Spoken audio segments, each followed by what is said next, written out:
Welcome to the next episode of Two Guys Discussing Ukraine over coffee.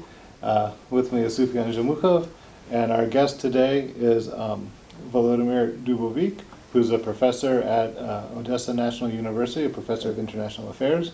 Thank you very much for joining us for the second show. It's good to be here. So the question is Mikael Saakashvili, the former president of Georgia, an effective governor of Odessa? Right.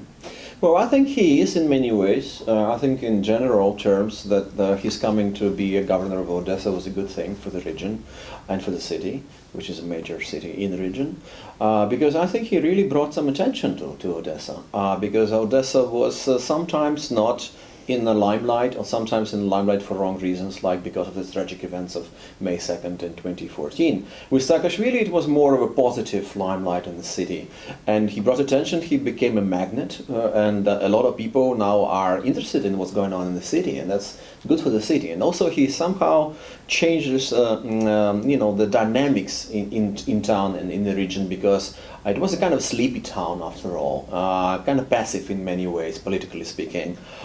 It was some kind of swamp, people were not really making much noise or having any intense emotional discussions about what should happen to the region, what should happen to the city. He changed it all, because he actually said, okay, well, whoever has any ideas, come up with ideas, and we're going to talk to you, and we're going to listen, and we're going to evaluate the value of your idea, and we might implement it in our policies. And then, of course, he assembled this very interesting, broad and diverse team of people working with him. And definitely he brought some experience that he accumulated in Georgia. We might have different, impressions of what he actually did in Georgia, but my take was always that there was two stages of Saakashvili in Georgia. Initially, he was a big progressive force, and he changed things for better, but then he somehow deteriorated into worse things, and then it became soft authoritarian regime or something like that. But initially, he actually led to a lot of changes. So I think that his appointment as the governor of Odessa, unconventional move, obviously, former president of another country becoming governor of Odessa region, but I think it was a move for better. Sufian, do you agree? Well, I like Mikael Saakashvili, and I'm impressed what he did in Georgia, but we need to keep in mind that what he did in Georgia, he did mostly because he was incorporated in the local elites. He was high-rank bureaucrat, politician. When he became president, he was leading a certain group, and he knew personally, and he had personal connections in Georgia, and it was thanks to them, though they were not on the surface in TV, it was thanks to them that he could achieve everything he achieved in Georgia. And even then, he barely escaped from the country, right, because alongside with achievements, there were some major problems that he created. While here in Odessa, he doesn't have any connections actually.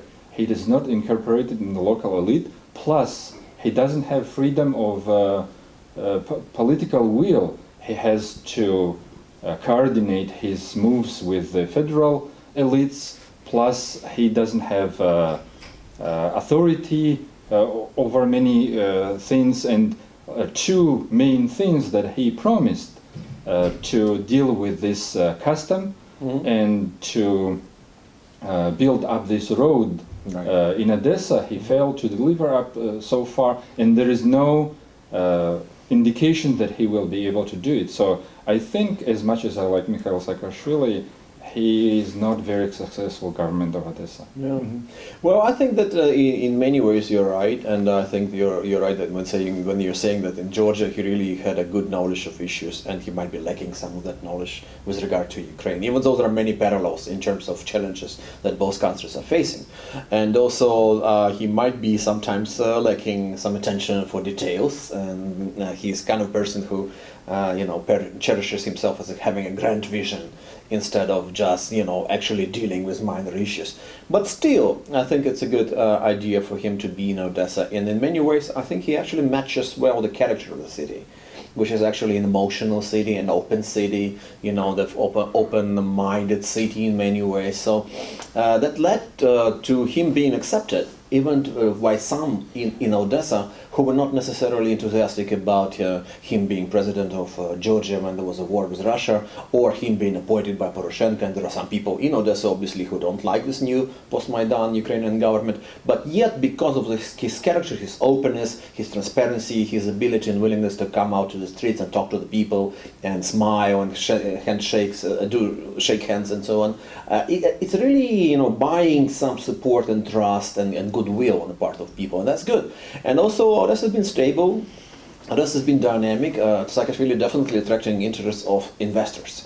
I mean, we're not gonna have a lot huge of investing projects in Ukraine unless there is a stability on a nationwide level, unless the situation with Donbass is somehow resolved. I'm sure of that. But yet, on a local, sub-regional level in Odessa, in that corner of Ukraine, him being a governor, that's a good thing, because people considering investing in Ukraine, and when they're choosing where, there is this project which is run by Saakashvili in Odessa region, so why not be part of that, at least try.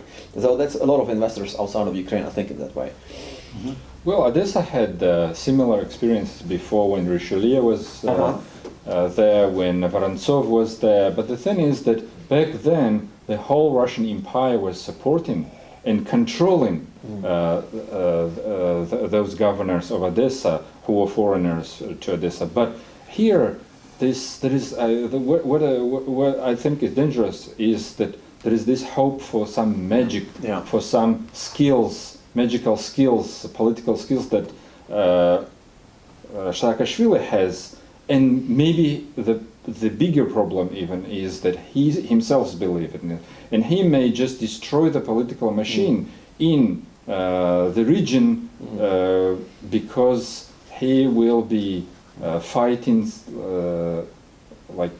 he will be critical and not very. After he will dismantle the political machine, he won't be able to create a new one. Right. Well, that's a good point because, he is ambitious, he is impatient. And we talked actually before taping this with you, Bob, that you don't necessarily think that politician being ambitious is a bad thing. That's natural. It comes natural when you're in politics, so that's probably true. But I would say that he's not gonna ruin anything in Odessa, even when he departs, because after all, we have a lot of people in the region and the city who are very active in volunteer activities and pro-reform activities, civil society activities, lots of NGOs and so on. The city, like many other places in Ukraine these days, since last Maidan, specifically since Russian aggression, they're booming with energy, vibrant people with new ideas, new initiatives and so on and so on. So I think Saakashvili has just pushed this activism in the right channel. He actually was useful for that purpose.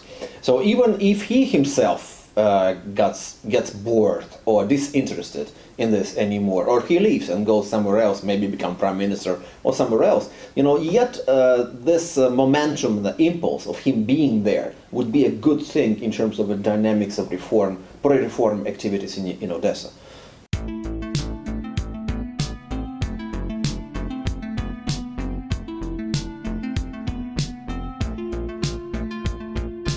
So we've come to a bit of an impasse, and the only way to resolve this dispute is to flip a coin. So we'll offer our guess, heads or tails? Heads. Okay, so heads. If it's heads, then Saakashvili is an effective governor. Right. Unfortunately, it's tails. Oh boy. So we'll have to see what happens. Okay. All right, thank you. But still, let's hope you are right, in spite of the coin. Let's see. Yes. It's not going to be black and white, most likely. Yeah.